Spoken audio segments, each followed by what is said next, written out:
Bueno, vamos a hablar de un fenómeno físico muy común en nuestras vidas. Digamos que es tan común que prácticamente no lo cuestionamos, es decir, no nos preguntamos a qué responde al acontecimiento. Si nosotros observamos, tenemos un objeto y lo sometemos a calor, fácilmente podemos notar que este objeto se agranda, se estira, incluso que se derrite. Es decir, a un objeto le aumentamos o le incrementamos su temperatura y lo que acontece es que hay una expansión en su volumen. Este fenómeno no es característico de los sólidos, también sucede en los líquidos como también en los gases. Para tener un ejemplo concreto, podemos salir hacia la vereda de nuestras casas, observar la calle y ver que la calle no tiene una superficie totalmente lisa y totalmente llana, ¿no?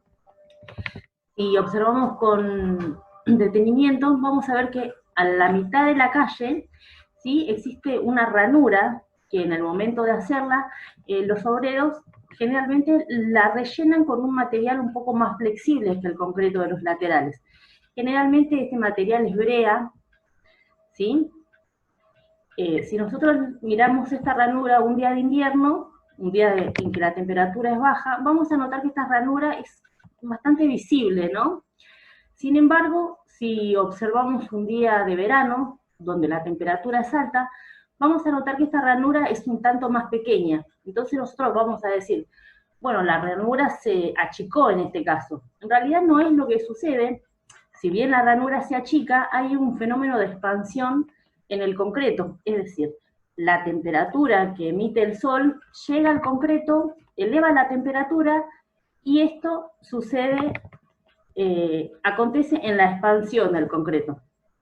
Como bien dijimos antes, este fenómeno no solamente es aplicable o no es una característica del sólido, sino también del líquido y de los gases. Para tener un ejemplo concreto y sencillo, vamos a ver un video donde vamos a someter un resorte, vamos a elevarle la temperatura y vamos a ver qué sucede.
Bueno, visto el video podemos observar que al principio, ¿sí?, existe un soporte en el cual se atraviesa, en este caso son unos hilos de cobre, del cual cuelga un resorte y al final del resorte hay una cuerda, como una tuerca, perdón.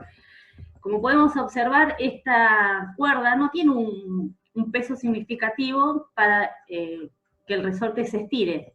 Sin embargo, cuando le acercamos calor al resorte, podemos ver cómo este se dilata, ¿sí?, especialmente si lo vemos en forma, observamos en forma lineal, este resorte empieza a estirarse y a estirarse.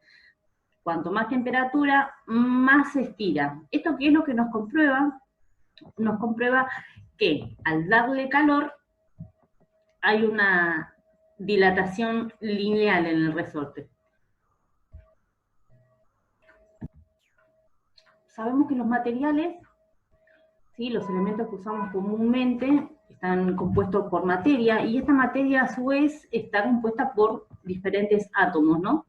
De acuerdo al material con que estemos trabajando, va a haber una determinada estructura, una determinada acomodación, por decirlo de alguna manera, de estos átomos.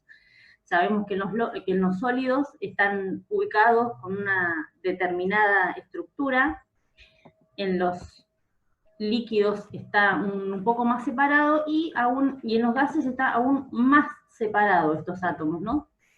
Entonces, cuando nosotros sometemos estos átomos, les entregamos calor, lo que estamos haciendo es darle básicamente energía.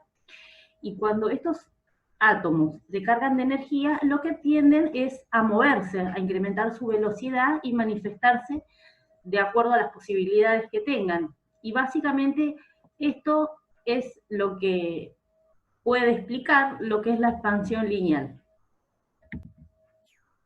Esta propiedad de los materiales es muy importante, especialmente para las personas especializadas, como pueden ser un ingeniero o un albañil, o determinadas personas que trabajan conformando estructuras, ¿no?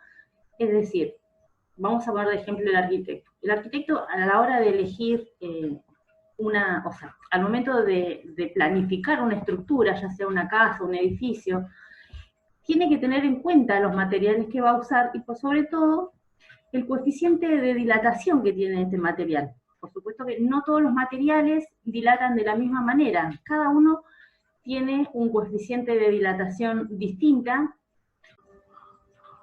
Hoy en día tenemos estos datos de los coeficientes de cada uno de los materiales, ya que hubo gente que se tomó la molestia de someter diferentes materiales a temperaturas y confeccionar una tabla de coeficientes, es decir, no dilata de la misma manera un trozo de plástico que un pedazo de acero.